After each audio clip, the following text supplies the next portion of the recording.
यूहन्ना की कहानी। जाकरिया और उसकी पत्नी की उम्र इतनी हो चुकी थी कि वे बच्चे को जन्म नहीं दे सकते थे। स्वर्गदूत गैब्रिएल ने जाकरिया को दर्शन दिया और उसे एक अविश्वसनीय बात बताई कि उसकी पत्नी एलिजाबेथ एक बेटे को जन्म देगी जो एक महान उपदेशक बनेगा और उन्हें बच्चे का नाम जॉन यानी कि यूहन्ना रखना है।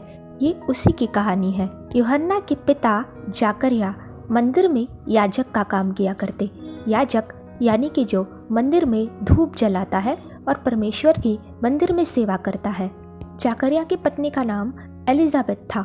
एलिजाबेथ और जाकरिया दोनों ही परमेश्वर में विश्वास करने वाले व्यक्ति थे, लेकिन यहाँ पर हम देखते हैं कि वो दोनों अब बूढ़े हो चुके थे, लेकिन अब तक उनकी कोई भी संतान नहीं थी। अब एक स्त्री के लिए उसकी कोई भी संतान ना होना उसे बहुत अकेला कर देती है और लेकिन जाकरिया और एलिजाबेथ बहुत दुखी परिस्थितियों के कारण मजबूर थे क्योंकि वो कुछ नहीं कर सकते थे।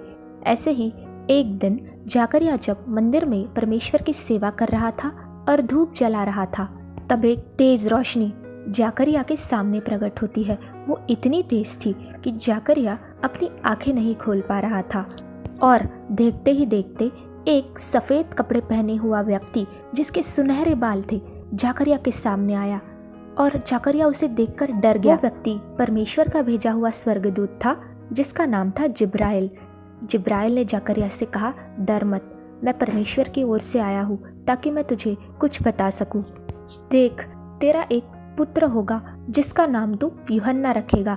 परमेश्वर ने तेरी और तेरी पत्नी की प्रार्थना सुनी है, इसलिए तुम लोग जल्द ही माता पिता बनोगे। लेकिन जाकरिया को यह विश्वास नहीं हो रहा था। उसने स्वर्गदूत से कहा, यह कैसे हो सकता है? मैं और मेरी पत्नी एलिजाबेथ तो बहुत बूढ़े हैं, हमें संतान कैसे हो सकती है? मुझे विश्वास नहीं है।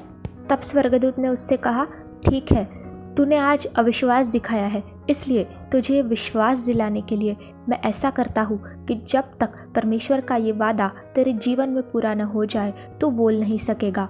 और इतना कहकर वो स्वर्गदूत वहाँ से गायब हो जाता है। अब मंदिर के बाहर खड़े लोग जाकरिया का बहुत देर से इंतज़ार कर रहे होते हैं। तब जाकरिया बाहर आता है, लेकिन वो कुछ बोल नहीं पाता है। उसका मुंह बंद हो चुका होता है, जैसा कि स्वर्गदूत ने कहा था। इस घटना के कुछ समय बीतने के बाद जाकरिया अपने घर लौट आता है, लेकिन वो कुछ बोल नहीं पा रहा था। उसकी ये स्थिति देखकर एलिजाबेथ चिंता में पड़ जाती है कि उसे क्या हुआ है। इसलिए जाकरिया एक कागज़ पर बीती हुई पूरी घटना लिखकर एलिजाबेथ को देता है। एलिजाबेथ ये पढ़कर आश्चर्यचकित हो जाती है और दोनों परमेश्वर का धन्यवाद करते हैं कि परमेश्वर ने उन्हें दर्शन दिया, उनकी प्रार्थना का उत्तर दिया। वो दोनों बहुत खुश होते हैं कि अब वो भी माता पिता बनेंगे। ऐसे ही दिन ब दिन महीने बीतते गए और एलिजाबेथ सचमुच अद्भुत रीति से गर्भवती हुई। वो दोनों बहुत खुश थे और वो दोनों परमेश्वर का धन्यवाद और स्तुति देते गए। कुछ समय के बाद एलिजाबेथ जब गर्भवती थी, वो अपनी बहन मरियम से मिलने गई जो कि प्रभु यीशु की होने वाली माता थी। अब एलिजाबेथ ने मरियम को बीती हुई सारी घटना के बारे में बताया। उसने मरियम को स्वर्गदूत का दर्शन और परमेश्वर के किए हुए वादे के बारे में बताया। ये सुनकर मरियम बहुत खुश हुई और उन दोनों ने भी परमेश्वर का धन्यवाद किया। कहा जाता है कि एलिजाबेथ मरियम के घर लगभग 3 महीनों तक रही और एलिजाबेथ समय बीतने के बाद अपने घर लौट आई। हम देखते हैं कि परमेश्वर के वादा के अनुसार एलिजाबेथ ने कुछ समय के बाद एक नन्हे बालक को जन्म दिया। बच्चा बहुत ही सुरक्षित और सुंदर था। सब गांव के लोग यूहन्ना को देखने के लिए उसके घर आते जाते थे। अब बच्चे का जन्म होने के बाद सबका सवाल ये था कि इसका नाम क्या रखा जाए।